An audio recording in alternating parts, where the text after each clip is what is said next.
Welcome to the New Hampshire Department of Environmental Service, DES's public meeting to present the proposed Remedial Action Plan, also known as a RAP, submitted to DES Brownfields program by Blaylock Holdings, LLC, for the former Mohawk Tannery site located here in Nashua, New Hampshire.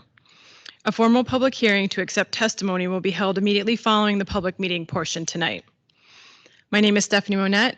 I'm the DES project manager for the site, and I'm going to start with a few logistics. For in-person attendees, the emergency exits are located to the left and right. The restroom is located just outside the auditorium's main entrance door to the left. This public meeting and hearing are being recorded via the virtual Teams link. The recording will be posted on DES's website YouTube page for future viewing. This meeting is also being broadcast on Nashua Community Television's Channel 16. For technical assistance with tonight's virtual Teams meeting access, please contact New Hampshire Department of Information Technology's Jeremy Lewis at area code 603-271-0927. Again, that's area code 603-271-0927 with any technical difficulties you might be experiencing. Next, I would like to take a moment to introduce you to the team that we have supporting this public meeting and hearing tonight. We have from DES, Andrew Hoffman of the Hazardous Waste Remediation Bureau. Drew will also be serving as the public hearing officer for the public hearing portion this evening. Aaron McGuire of the Hazardous Waste Remediation Bureau is helping support this meeting. We also have 2 language interpreters available in person tonight.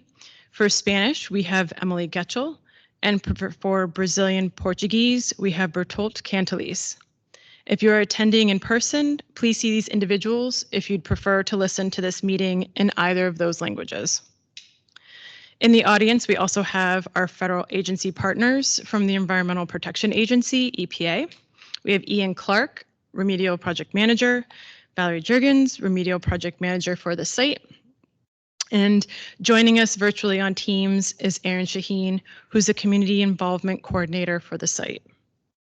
We also have representatives here from the applicant Blaylock Holdings and their technical consultant Haley and Aldrich, and I'll have them introduce their team prior to their presentation in a few minutes.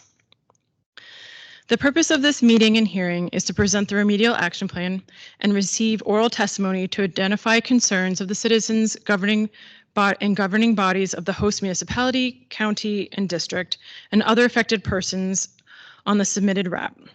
I want to sincerely thank you for participating and taking the time in this process, as the information provided by stakeholders, including everyone participating tonight, is valuable in the decision-making process at DES.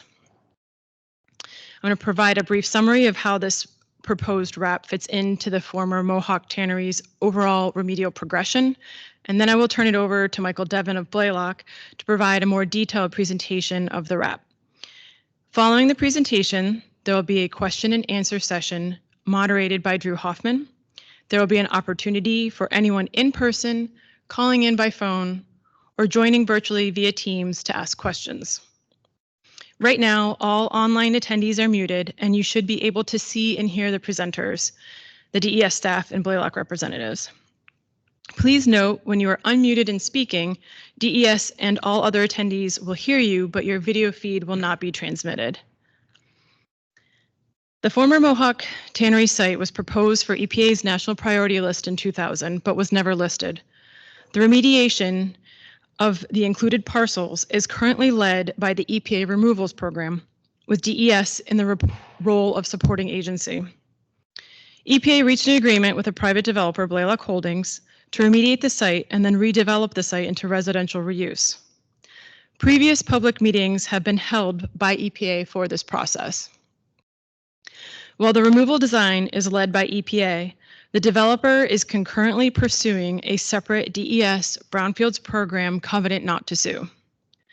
The Brownfields covenant program provides comprehensive liability protection to eligible persons who voluntarily assume responsibility for the cleanup of contaminated properties. As a part of the separate DES Brownfields program process, the applicant is required to submit a RAP pursuant and meets the requirements of RSA 147F and the New Hampshire Code of Administrative Rules for Brownfields, ENVOR 800.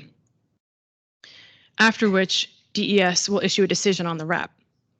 Generally speaking, review of the RAP occurs in 2 steps. The first step involves a completeness determination. DES evaluates whether or not the applicant has provided all the information required by rule. The second step involves a technical review when DES evaluates the technical details of the RAP and comes to a decision. This technical review time period is also when DES collects and considers public comment. The first step of this process has already been accomplished. DES has determined that Blaylock's RAP is complete and issued a notice stating that the RAP is available for public comment and the public meeting and hearing is scheduled. This is where we are today. DES is requesting public comment that will be considered when making a decision on the RAP. It's important to note that DES has not yet made the decision on the RAP and is seeking public input. While receiving public comments, the RAP is also undergoing a technical review. During technical review of an application such as this, DES looks at the requirements specified in the New Hampshire Brownfields and Oil Remediation Rules for contaminated sites, including siting, design, construction, operations, and maintenance.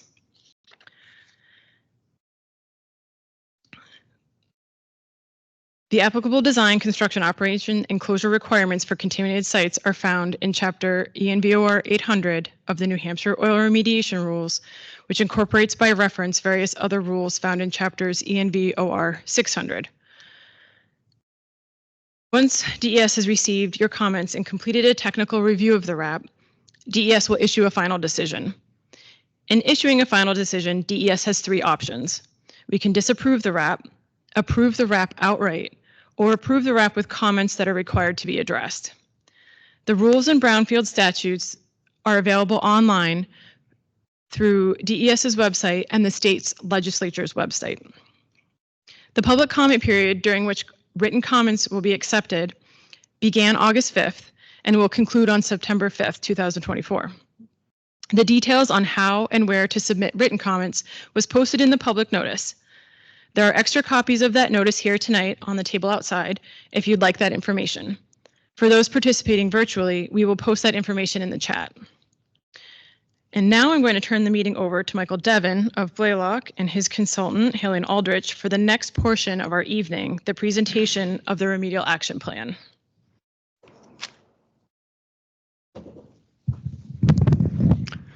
Good evening, everybody. My name is Michael Devon. I'm from Blaylock Holdings. With me tonight, Bernie Plant, the founder of Blaylock Holdings. He's the originator. He's the one that had the vision to construct this collaboration between DES and EPA, as well as Kyle Block from Haley and Aldridge, the project manager for our lead environmental consultant.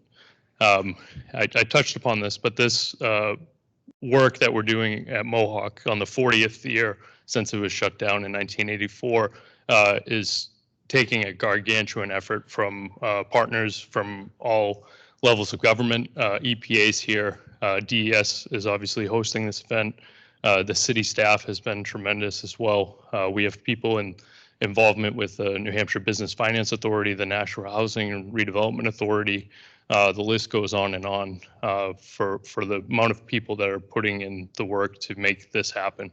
For instance, Stephanie, she just joined a technical meeting on a camping trip with her family, leaving vacation to make sure that she didn't miss anything that was going on in Mohawk. So the level of diligence and carefulness that people are putting into making sure that this is done well is tremendous and sort of awe-inspiring from a person that's involved. As most of you in the room and online will know, the Mohawk Tannery site sits in a great location. It's adjacent to the Nashua River, right across the river from Mine Falls Park. And it's, if you head east off the site down the Veterans Memorial Parkway, you'll arrive at downtown Nashua. The site consists of 4 parcels of land, 3 main parcels. We have the city right-of-way parcel, which is now under agreement with the city for us to purchase, the Fimble Door parcel, as well as the Mohawk parcel. And then there's a small sliver of land, 2/3 acre, that the Tamposi family owned that's also under contract. All these parcels of land, once we have approval from the EPA to proceed with the remediation, will be closed at the same time, but all are under contract currently. As an overview, Blaylock Holdings is partnered and taking the risk and investing a tremendous amount of money in this effort because we have a vision for what the site will eventually be. The purpose of tonight's meeting is not to go over this, but it's important for you all to know what the end goal is. So tonight, we would just ask that you keep your comments restricted to remedial action, but just as an overview, it's contemplated that we will have 546 homes consisting of apartments, condominiums, green space that will be donated to the city, as well as residential recreation area sitting on top of the containment area. Once the site is cleaned up and is out of the 500-year floodplain, it will be repurposed for residents of the community to utilize that area for passive recreation. In addition, there will be a series of access points for neighbors in Fairmont Heights and Little Florida, as well as the greater community to access the site and enjoy some of the public amenities that are contemplated, including a canoe kayak launch, a river walk, and a pedestrian bridge that's been a part of the city's recreational plan since the 1970s. As I touched upon, there is a tremendous amount of work from multiple agencies and people much smarter than me to make sure that this is done well. Once we actually begin the remediation, there'll be a structure in which the contractor charter currently will do the construction work. They'll have their own site supervision. Blaylock will also be there, project coordinating, supervising, charter, the remediation contractor. Bernie Plant and Lloyd Geisinger, who's not here tonight, have decades and decades of experience in construction and management. So we have a good team for that. Haley Aldridge will be the developer's engineer, providing construction administration to make sure that what's happening on the ground is what was planned. And of course, the agencies will be providing oversight, EPA, DES, and third-party engineer Sanborn Head. With that, I'm going to turn it over to Kyle from Haley Aldridge.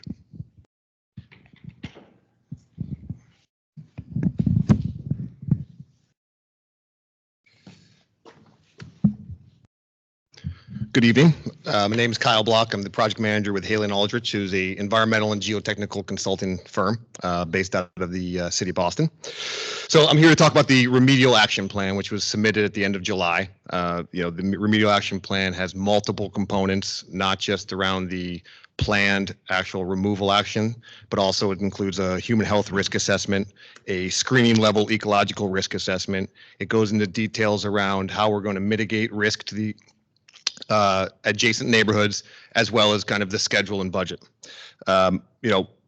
On top of the Remedial Action Plan, forthcoming will be also the 100% removal design, which should be forthcoming within the next month. That'll include some additional details as it relates to means and methods, and actually kind of go into really how the removal action will be implemented. So where we are today is public comments. So as Stephanie, everyone mentioned, the Remedial Action Plan was submitted at the end of July, and with a public notice about a week later. So we are now in the 30-day public comment period, which we're on the Brownfield covenant not to sue. As we kind of move through the process, the next process will be us actually implementing the remedy, which we're looking to do later this year. And I'll get into a little more details about what that remedy is further on in the presentation. One of the final stages is getting the final sign-off from DES, EPA. This is, what I call this kind of a punch list item, similar to if you're, redeveloping your home. This is where we're going to want to get our final approval. This is, many people go through the process. We'll have a pretty significant confirmation sampling at the end of the day to confirm that the remedy that we've implemented is both protective of the human health and the environment, because it is going to be quite a bit of earth moving, and it will go through a pretty substantial checks and balances process in order to achieve that final approval and sign off from both EPA and DEA. And then once that approval is actually obtained, Blaylock will obviously not own the property forever. So the major parts of the remedy will be transferred to a trust. This trust has financial assurance. It has a backing in the event that something catastrophic happens to the remedy long term. Their job is to really maintain the remedy in perpetuity to make sure that what we have implemented continues to be protective of human health and the environment for as long as we are all here. And then really, the final step is going to be redevelopment. This is obviously, I think one of the key points here is the redevelopment has not defined the remedy. The redevelopment was designed around the remedy. So as you can see here, and I'll get into a little more of the details, but the green space is there because that's going to be ultimately a sizable impermeable cap. We do not want buildings on top of that. So really, it hasn't driven what we've designing as the remedy. So as we've talked about briefly, there's been a long history. I know there's several butters here tonight, but there's, it's been a long history of both remedial actions, investigations, reporting. The plant itself closed back in 1984, and really pretty much immediately thereafter, there's been environmental work occurring at the site. The ball started kind of rolling back in around 2000 when an original proposal was placed for removal action. Since then, additional investigation work has occurred, really kind of changing the approach at the site, where we are today, which in 2018, an engineering evaluation was performed, which has now proposed a remedy that we are now implementing.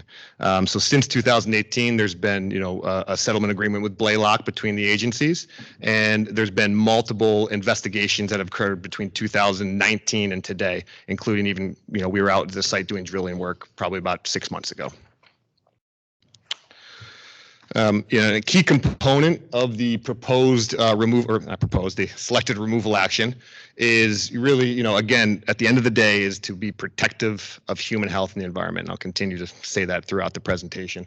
But, the design has 5 key goals, and that's really to prevent, to the extent practicable, direct contact and ingestion of any contaminants left in place, to prevent, to the extent practicable, direct contact with ingestion and inhalation of asbestos fibers present at the site, prevent to the extent practicable a release of contaminants to the Nashua River during a flooding event, and limit to the extent practicable further migration of contaminants from Tannery sludge waste and associated soil to site groundwater, and prevent future ecological receptor exposure to contaminated materials which could potentially cause adverse effects.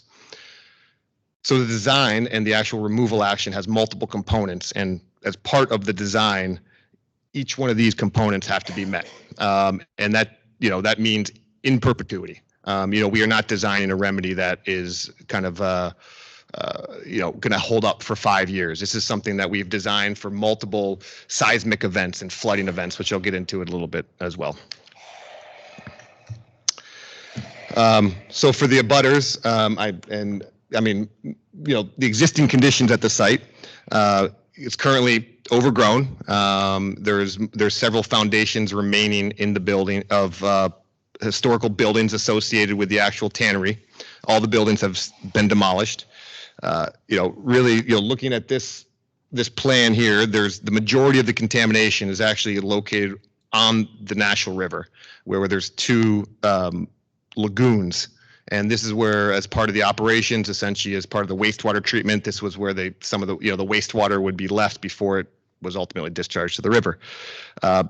Also, with the lagoons and the sludge areas on the river, there's also several satellite areas that during the operations over 100+ years, they've disposed of materials in what is known as like 5 locations that have been determined based on really the conceptual site model of operations. There's also the Fimble landfill, which is located in between the Mohawk Tannery property and really the Veterans Parkway. That was a permanent landfill during the Mohawk Tannery operations. About roughly 20,000 cubic yards of sludge waste was put in there with a liner and then capped back into the 1990s. And then on top of that, there's also, as you can see in the red outline along the parkway, there is asbestos waste. Some of the asbestos waste has been placed there illegally, while others have been placed there as part of the redevelopment of the Veterans Memorial Parkway, which again, there's a lot of asbestos located there that was dug up, placed into an asbestos-lined landfill, and that is one item of this the existing site conditions too.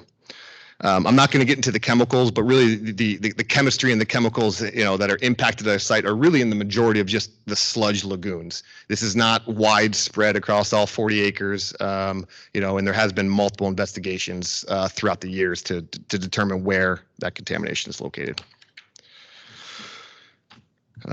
So getting into the actual EPA and DES plan, there's four main elements to the plan, and it's essentially the excavation of the contamination, the consolidation of the contamination, encapsulation of the contamination, and then as I've mentioned, the long-term maintenance, and make sure that what that is implemented is there to stay. So there's roughly 90,000 cubic yards, and to give you kind of a sense of how much that is, a standard dump truck is roughly 20 cubic yards. So there's a pretty significant amount of contamination left in place, which will ultimately be excavated, placed within a sludge containment cell adjacent to the Nashua River, and around that sludge containment cell there'll be what is called a secant pile wall that it'll encompass the sludge landfill. And as you can see here, this is actually a secant pile wall of a basement. It's installed with a drill rig that essentially removes soil and replaces it with concrete. What that'll do at the end of the day will cause a barrier to limit groundwater through this zone. Once that wall is constructed, there'll then be an impermeable cap placed over top of the sludge containment cell. That impermeable cap is roughly 4 feet in thickness and includes multiple layers of sand, clay, impermeable liner, and then ultimately a topsoil cap that allows for placement of grass and other landscaping. As I mentioned too, there's also the asbestos. We are not placing the asbestos with the sludge, so the asbestos is really not associated with the tannery operations. This is, so the asbestos, we have another location on site. It's a very similar approach where we'll actually be digging out a hole to place this and bury it.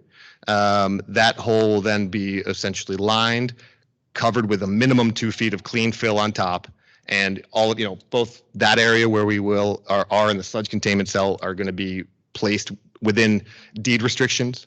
That essentially will go with the properties in perpetuity. So anyone who lives there or who does a file review will know exactly where these sludge containment and asbestos containment cells are located.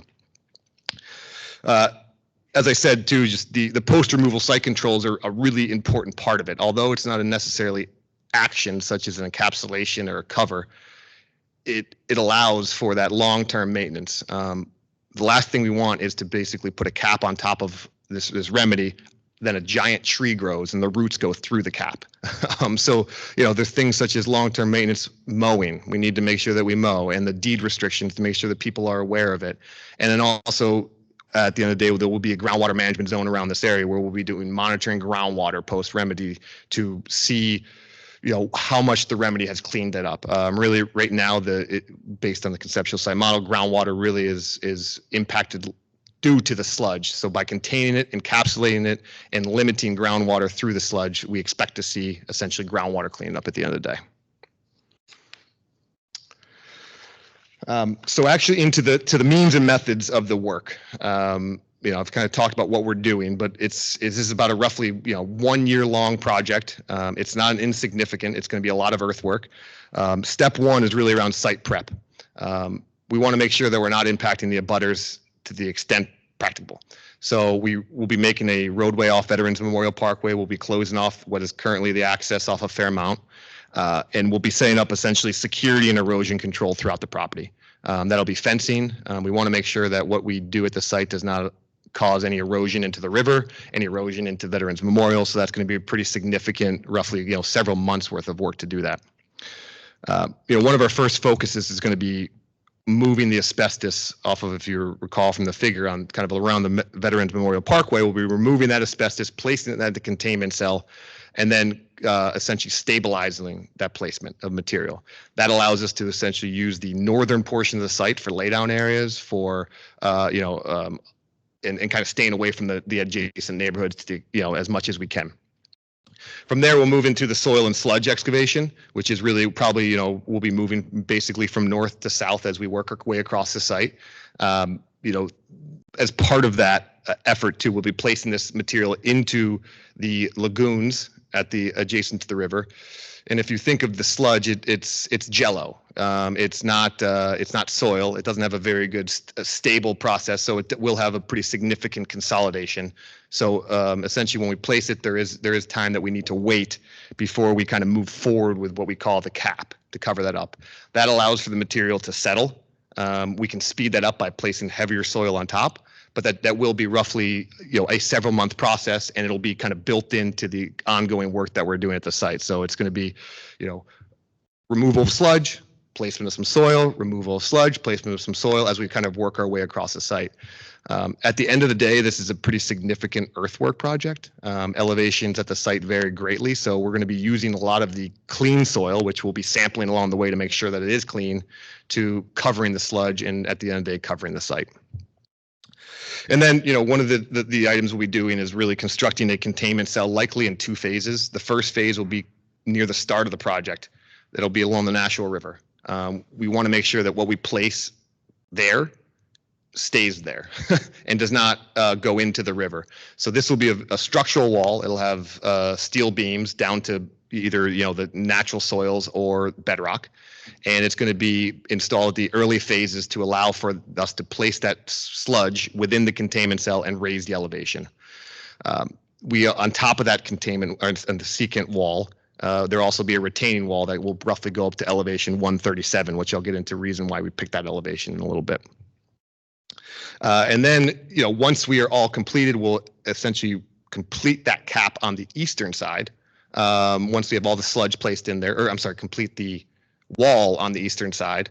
And then at that point in time, once we've determined that there's significant consolidation, the ground is now stable, we'll then place that impermeable cap on top.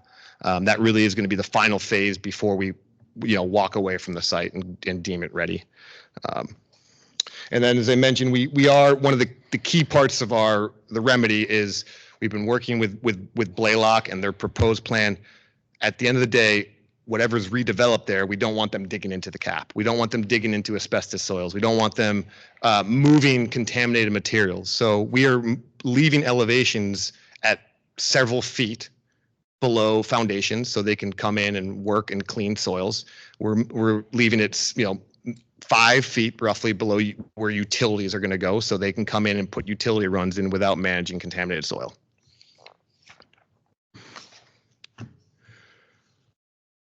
So getting into the actual containment cell design components, this is obviously a large part of the remedy.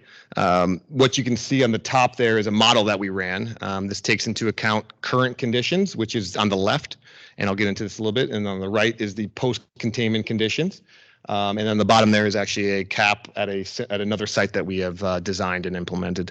But really, the proposed cap system, and I'll kind of jump into the cap first, and then I'll go back into the wall. But really, is to prevent direct exposure, it provides a stable barrier to stormwater infiltration. So the cap itself is going to be, as I said, 4 feet thick. 2 feet impermeable cover, another 2 feet will have drainage layers. So essentially any water will not get into our containment cell. It also will be allowed to safely accommodate a limited amount of settling like I talked about. This material is like Jello. It's going to continue to settle a little bit over time, and the cap actually has accordions on the side that allows it to kind of settle a foot or so. And then also, as I mentioned, it's going to efficiently drain. The other item with the cap that we have will be designed as a gas control system.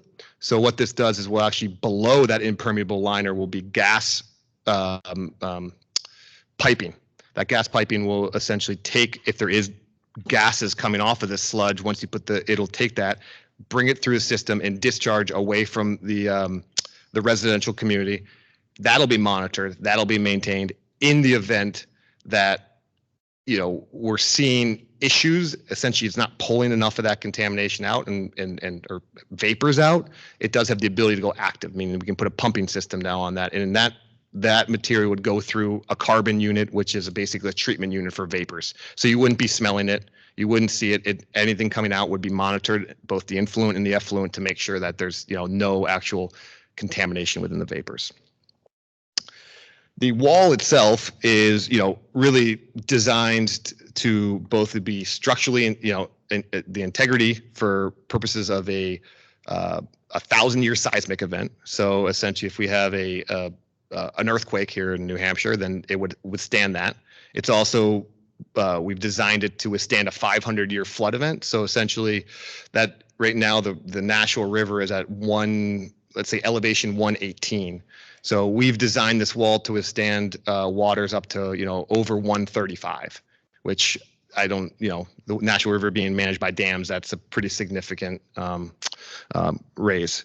You also, as I can mention with the top pictures are actually, the wall has been designed to reduce the contaminant flow or groundwater flow through the contamination. So what this does is, you know, although we're not implementing a true groundwater remedy, we're removing this sludge that's within contact with groundwater, placed in the containment cell, and by, you know, putting a containment wall around the sludge, groundwater will now no longer be in contact with the sludge, therefore, you know, taking the contamination with it. So it's essentially, you know, like dye in water. If you put dye in water, it's going to turn red. Same thing with contamination. If the groundwater moves through the contamination, it'll have that dissolved phase contamination on the backside of the groundwater flow.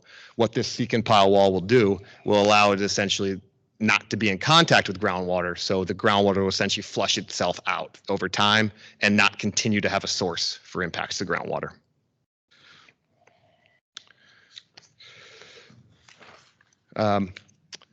So at the end of the day, one of the most important, you know, parts of the remedy is making sure that the neighbors are protected as we implement this. You know, I heard earlier that, you know, when operations at the property, or when it was operating, it stunk.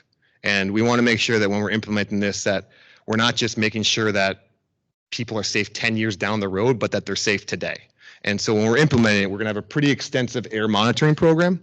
You can see here on the bottom left corner of this slide is actually a dust monitor site that we're currently working at. But we will have both dust monitors and real-time monitors for the contamination of concern, which is hydrogen sulfide from releasing from these from the sludge. These will be set up with both alert and action levels. The alert level is at a level that is well below any concern to human health, but it kind of gets it starts pinging our brains and starts to say, oh, well, we better see what's happening. The action level is essentially stop work. We have a problem. We try not to get to the action level, but even the action level is set at a very conservative level. So in the event that it does get there, it's not an immediate hazard to the surrounding neighborhood. We will be collecting actual samples as well. So we have these real-time monitors, and they're not as strong as actually collection of samples, so they can only tell you so much. So we will be collecting samples throughout the actual work to confirm that what the real-time monitors are telling us coincides with actual laboratory analytical data.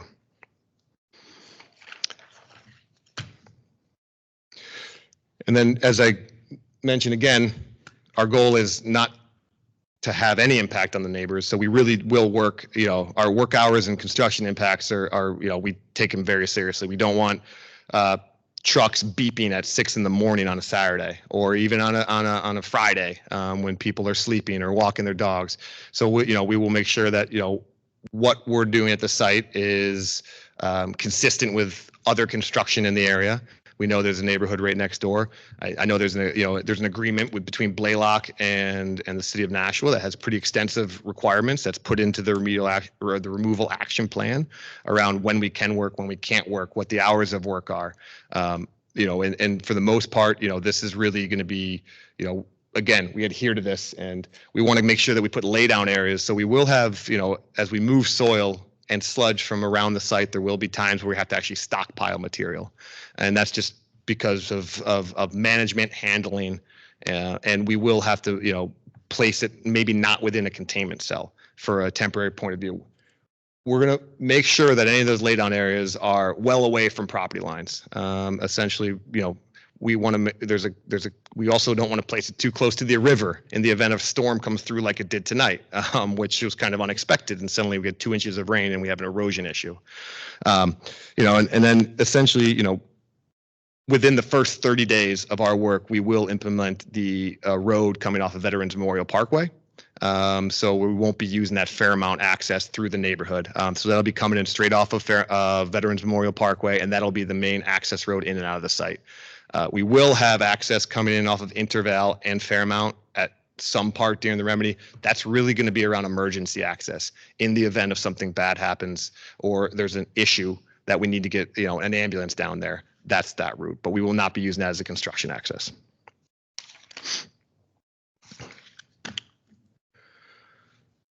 I think I've mentioned this several times throughout too. So the remedy is only as protective as the way you maintain it. Similar to your house, similar to your lawnmower, your car. If you don't change the oil, the car breaks down. So what we're implementing, the same thing has to be done here. So we have to basically put in land and groundwater use restrictions. These are institutional controls that run with the property. What will we implement with the city of Nashua is a groundwater use overlay district. So that's a zoning ordinance similar to a residential zone or a commercial zone, which will deem this area you cannot use the groundwater for whether that's irrigation, drinking, just any of those. You will not be able to put a well within the boundaries of the site. This will also, there'll also be deed restrictions on each one of these properties that are going to be, that have been reparceled, and they will essentially run with the property. So in the event that at some point it gets further split up, these deed restrictions will follow no matter how this changes throughout the property. So if you buy a piece of this property, that deed restriction will essentially be part of that package you buy, you sign off to get your mortgage and to purchase a property. So it'll be part of that entire administrative record. And then we'll also have a groundwater management permit in place. And what that requires us to do is that it's basically a notification, a permit saying that groundwater is above certain criteria in the state, and that we'll be having ongoing monitoring of groundwater, likely to be roughly yearly or twice a year. We'll continue to monitor groundwater to see if it's continuing, it should be stable and or getting better throughout time. That also kind of gives us a red flag in the event that we have an issue with the remedy. If we start seeing increasing concentrations, that would be done as part of the groundwater management.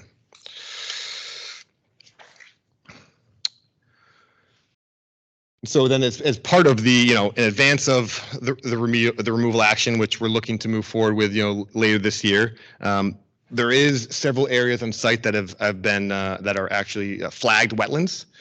So there's 3 wetlands impacts that are really necessary that we're going to have to impact them as part of the remediation.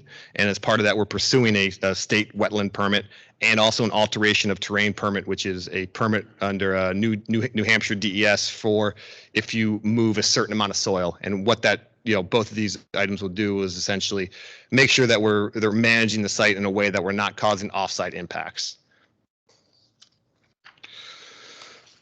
And then, I think I kind of jumped a little ahead when I talked to the land and groundwater use controls, but really, as I mentioned, you need to change the oil on a car. The containment cap, there's going to have this off-gas treatment. It's going to be passive at first. If it needs to go active, we have the ability to make that active. That off-gas treatment, it'll go through a treatment system, so you won't smell. It won't be any concentrations of contaminants, if there are any in the influent. But at the end of the day, that's something that needs to be maintained on a yearly basis. The settlement monitoring too, as I mentioned, this will continue to settle over time. Our goal is to have about 90 to 95% of the settlement happen during the actual removal action, and we'll do that by placing soil on top of the sludge which essentially acts as a weight and pushes the sludge down.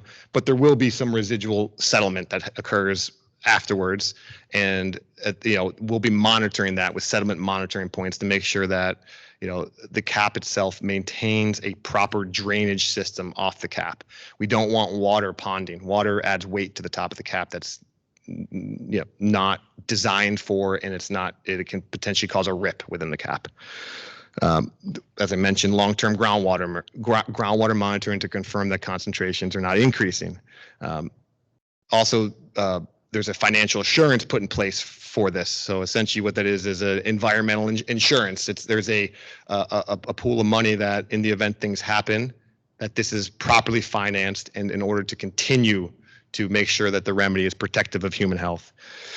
And then, as we mentioned at the start, this will be transferred over to a trust. This trust will manage that financial assurance, manage that bank account, and really be in charge of implementing it.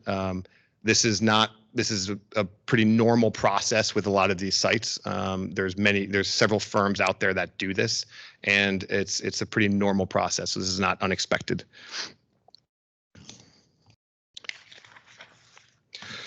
So at the end of the day, where we are today is essentially right there at roughly at the end of number 2.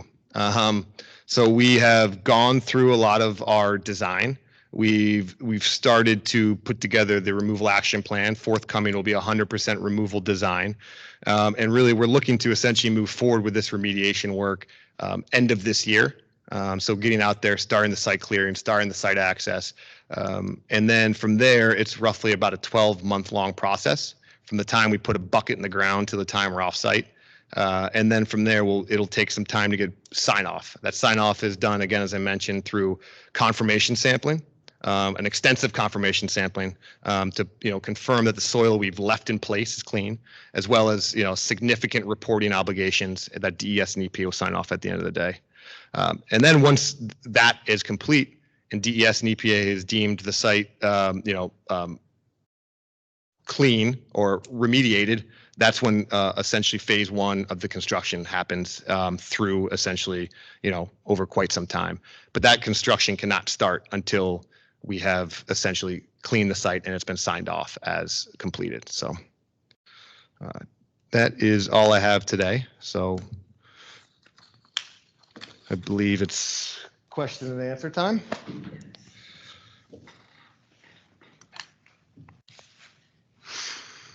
All right. Thank you, Kyle and Michael. We're going to start that question and answer session. And we also may have some via Teams, so we may have to take turns. But if you have a question and answer, we're going to ask that you come up to the microphone for the recording. So feel free. We're here. Myself, Kyle, and Michael will probably take the majority of them, and Drew is going to moderate them. Does anyone have questions? Yeah. Good evening. I don't know if this is on, but I'm the Alderman Forward 4, Tom Lopez. I just had some questions about the embankment and how you're going to be studying those. The city is currently working on a project over at French Renaissance Park where we knew we need to be very careful with the embankment, and we've still run into some unforeseen issues. So during the construction process, can you tell me what your plans are specifically to manage the embankment? What times of year you think you're most likely to be working on it? And any kind of plans you've made regarding the weather for that? Yeah. So the microphone. Oh yeah. I'm sorry.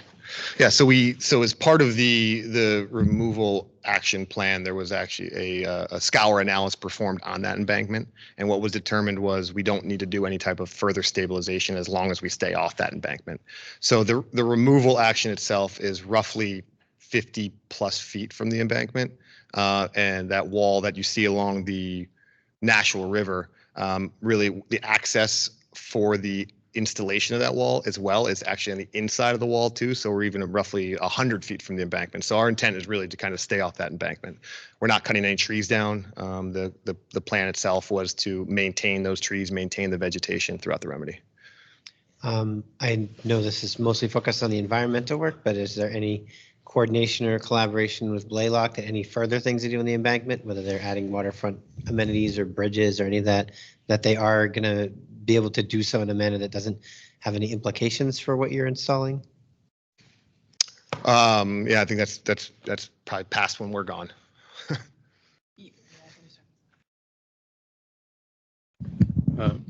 Thanks, Alderman. So specifically to the pedestrian bridge, that in itself is a large permitting effort.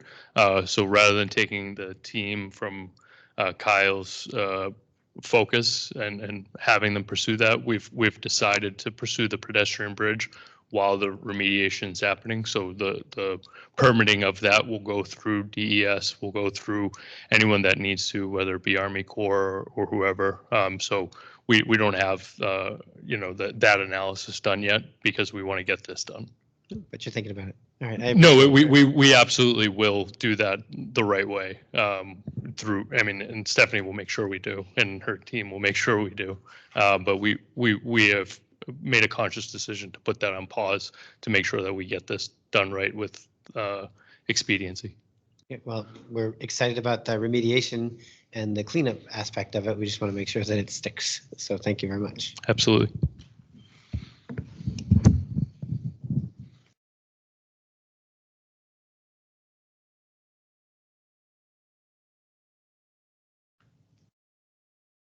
Hi, I'm Sandy Belknap. I'm a resident of Fairmount Street. And my question and hearing, and I know a lot of my neighbors who couldn't be here are concerned about the any toxins, and you talked about toxins emitted during the process and odors. And my concern is right now, if there's something that happens and the neighborhood needs to be alerted, how will that happen? Because right now we still have some communications challenges where it's the city, EPA, and New Hampshire DES. For example, there's not a lot of residents here tonight.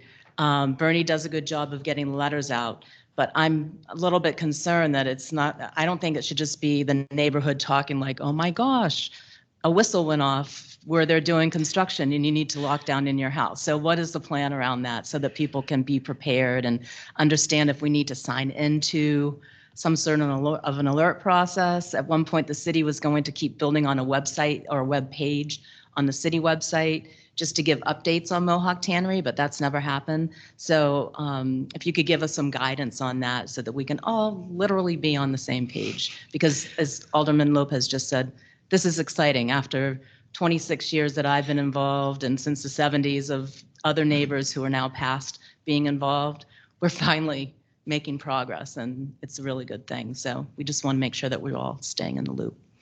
Certainly, I can definitely appreciate that question. So this is on the Remedial Action Plan. We also are doing this concurrently with EPA's design, and part of EPA's process is to have that community involvement plan. And so that's on EPA's website, and that was developed to provide communication and find the best way to do that with the stakeholders that are involved and are impacted by this. And in doing that, certain groups were identified, and one of the things that will be done in the final phases of the design is develop how that communication will happen during construction. Ideally, we don't ever get to the point where there needs to be emergency notification. A lot of the immediate and perimeter controls that are in place are triggered at very low action levels so that if there's a problem, it's caught immediately.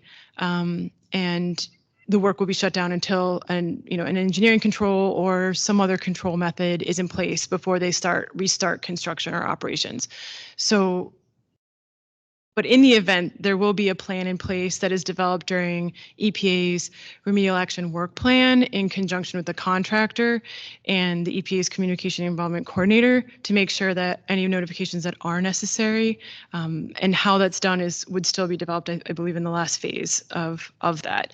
But that's more to come, and there will definitely be more details for the implementation, the means and methods in the 100% design drawings, and then in the removal action work plan. So there will be more communications coming from both DES, EPA, and the city.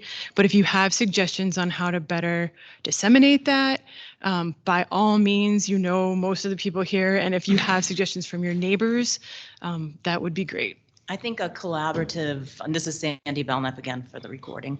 I think that for everybody that's here, I think where you're here in a united front, that the communications could be in a united front. And I'm not recommending Facebook or social media, but just a basic web page. And even if around the site there's signs with QR codes, that if you want to learn more about what's going on here. My background is communications. That's why I'm asking this question. But I think this is going to be really important, because if somebody even hears an alarm or whatever is going to be the signal, that's where rumors start. And, again, you're doing a lot of work to move this project along. So let's keep the neighborhood in lockstep as much as we can. So like having a united front, and that might be different than you've ever worked before, but I know this project is very different in the way that it's funded and public-private partnership and all that stuff. So I'd be happy to give input on that, because I know my neighbors would want to stay in the loop. Yeah, that'd be fantastic. We definitely welcome that. On that front, we EPA and I had done a neighborhood walk, and someone had actually suggested using one of the DOT flashing signs to indicate, or just to put up, to post, construction will start today. You will hear, trucks today, or to communicate. So we've had some great suggestions from the neighbors, and I'd like to continue that, and we can work through how to best do that with the community members. So thank you.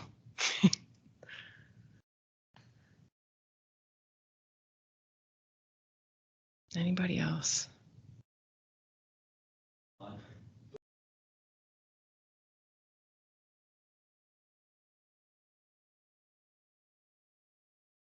Okay, and we are definitely available. We have contact information for myself, the EPA, the developer out on the table. So if you want to have a conversation later, or you want to call one-on-one, please feel free. That's our job. Alrighty. I think we're done with the question and answer. All right, so we're going to turn this over to Drew for the official formal public hearing.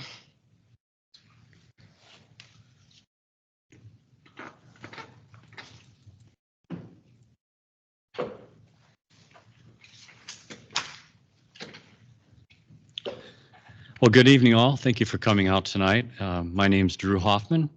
I work as the Federal Site Section Supervisor in the Hazard Waste Remediation Bureau for New Hampshire Department of Environmental Services, and will be serving as the hearing officer tonight. So, I think officially we closed the public meeting, and now we're moving into the public hearing. In public meeting, we have back and forth, we answer questions. Public hearing, we just listen to comments and concerns, and we take them into consideration. More on that as I walk through this, but just to understand the break that we're making here. So I'll be serving as the hearing officer for this tonight's hearing on the Remedial Action Work Plan, or the Remedial Action Plan, excuse me, for the former Mohawk Tannery site located here in Nashua. This hearing is being conducted in accordance with New Hampshire rules and regulations governing public participation in the Brownfields covenant process. For the record, a public information meeting was held with residents of Nashua and surrounding community immediately before this public hearing. The purpose of the informational meeting was to present the Remedial Action Plan and respond to questions about the plan and the site. The 30-day public comment period began on August 5th and runs through September 5th, 2024. The purpose of tonight's hearing is to formally accept oral comments on the Remedial Action Plan as previously presented and released to the public on August 5th, which describes the remedial components proposed to be implemented at the site. This meeting is being recorded via the virtual Teams link and also digitally recorded with a backup recorder. NHDS nor any other party represented here tonight will be responding to oral comments made during this evening's formal hearing. NHDS will review the transcript of all formal comments received during the hearing and all written comments received during the formal comment period. Comments will be addressed as appropriate in the final remedial design. Formal comments made during the hearing or submitted in writing during the comment period will become part of the official public record, but as previously stated, will not be responded to in writing, but we will take and will be taken into consideration in finalizing the remedial design. The remedial action plan generally includes the following components: excavating and consolidating and encapsulating of approximately 90,000 cubic yards of Tannery sludge and contaminated soil, construction of a sludge containment structure covered with an impermeable cap to withstand a 500-year flood event, construction of asbestos impacted material consolidation cell, and then post-removal site controls will be in place to protect the integrity of the encapsulated areas, prevent use of groundwater, and maintain overall protectiveness.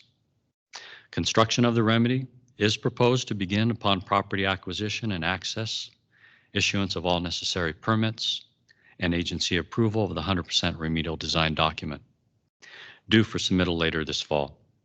Construction is estimated to begin soon thereafter and likely take much of the calendar year 2025 to complete. The agencies will then review completeness of the remedy components and provide approval upon addressing of punch list items if any are identified. Activity and use restrictions, groundwater use controls, and remedy performance monitoring will remain in place for a duration appropriate to ensure remedy protectiveness in the future.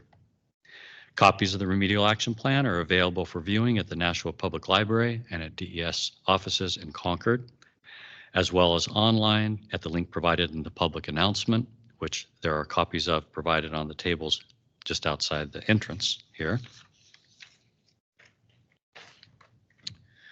For those that are present in the room, if you wish to provide verbal comment, please step forward to the microphone, announce your name and an address or affiliation. For those that are participating virtually via Teams, please either raise your hand by clicking on the raise hand function on the top of your screen, or enter your name, address, or affiliation along with your comment in the chat box to be read out loud. We will alternate between the in-person room and virtual room as needed to take comments. When called upon, please state your name and address or your affiliation. After all comments have been heard, I will close the formal hearing. If you wish to submit written comments, you can hand them to me or Stephanie tonight, or you can mail them or email them to Stephanie at the address provided in the public announcement. All comments need to be received or postmarked no later than the end of the 30-day comment period, which is September 5th, 2024. At the conclusion of the hearing, please see me or Stephanie if you have questions on how to submit comments. Again, all oral comments that we receive tonight and the written comments that we receive during the comment period will be part of the public record and be addressed as appropriate in the 100% final design document. So thank you for coming out this evening. As public input is important to DES, and we've already heard some really good input from the public meeting session, I will now open it to the formal hearing. And if you have specific comments that you would like to make, please step forward and let us know.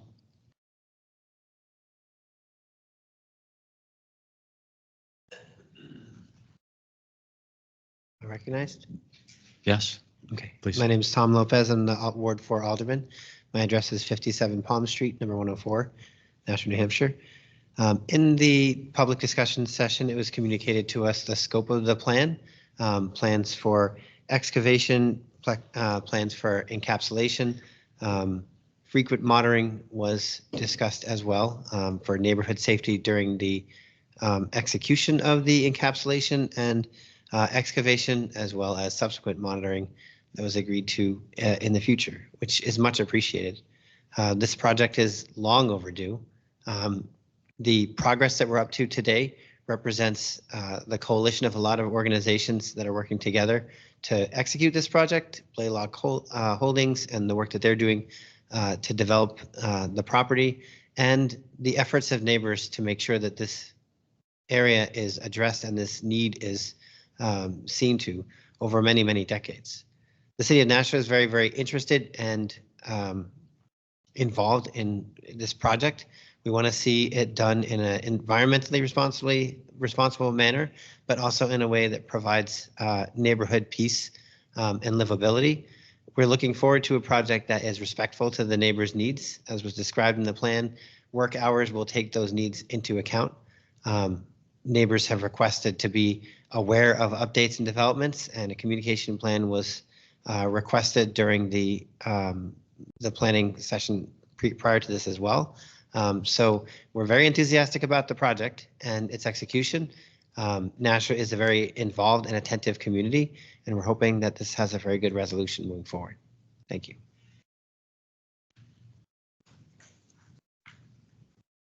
Thank you. Anyone else? Anybody online? We will give it a minute.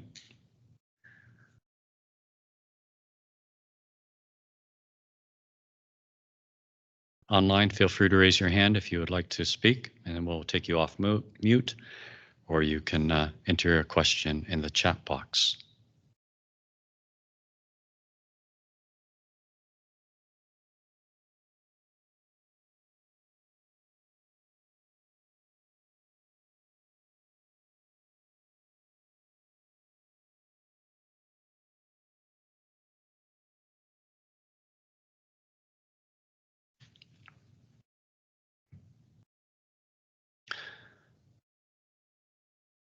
Not hearing any further raised hands or input, we will thank you for coming out this evening, and we really appreciate your input. Remember that the public comment period for making written comments closes on September 5th. And now we'll officially close this official hearing. Thank you.